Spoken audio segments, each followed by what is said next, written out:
अहमदाबादमध्ये जून 12 रोजी एअर इंडियाचे विमान कोसळले.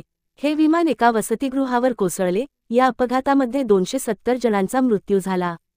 दरम्यान, हा अपघात नेमका कोणत्या कारणामुळे झाला, हे अजूनही स्पष्ट झालेले नाही. विमानातील ब्लॅक बॉक्स सापडला आहे.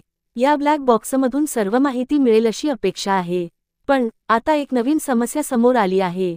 या अपघातामध्ये या ब्लॅक बॉक्सचेही नुकसान झाले असून माहिती मिळण्यात अडचणी येत आहेत. विमान अपघातामागील कारणे शोधण्यासाठी ब्लॅक बॉक्स महत्त्वाचा मानला जातो. या बॉक्समध्ये विमानातील सर्व घटना रेकॉर्ड केलेल्या असतात. यामुळे आता अहमदाबाद विमान अपघातामागील कारणे शोधण्यासाठी ब्लॅक बॉक्स महत्त्वाचा आहे. यामुळे आता या ब्लॅक बॉक्समधून माहिती मिळण्यासाठी बॉक्स अमेरिकेला पाठवला जाणार आहे. यासाठी तयारी सुरू केली आहे. भारतीय अधिकारीही अमेरिकेला जाणार. अहमदाबाद विमान अपघातातून सापडलेला ब्लॅक बॉक्स आता डेटा रिकव्हर करण्यासाठी अमेरिकेला पाठवला जाणार आहे. भारत सरकार लवकरच या प्रकरणावर निर्णय घेईल.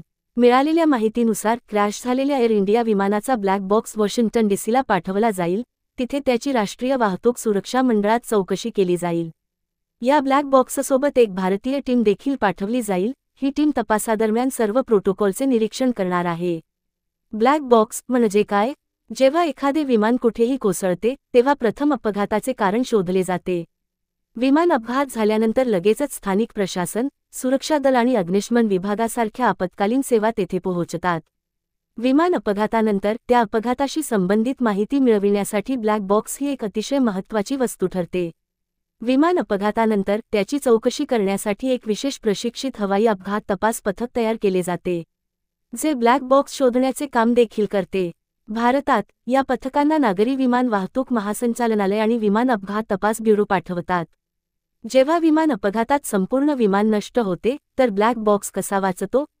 हा प्रश्न अनेकांना पडतो. पण अपघात कितीही मोठा असला तरी ब्लॅक बॉक्सला काहीही होत नाही, कारण तो टायटॅनियमपासून बनलेला असतो आणि अपघातादरम्यानही तो सुरक्षित राहतो. ब्लॅक बॉक्स सुरक्षित ठेवण्यासाठी तो एका मजबूत बॉक्समध्ये ठेवला जातो. अशाच नवनवीन माहितीकरिता चॅनेलला सबस्क्राईब करून बेल आयकॉन दाबा. धन्यवाद.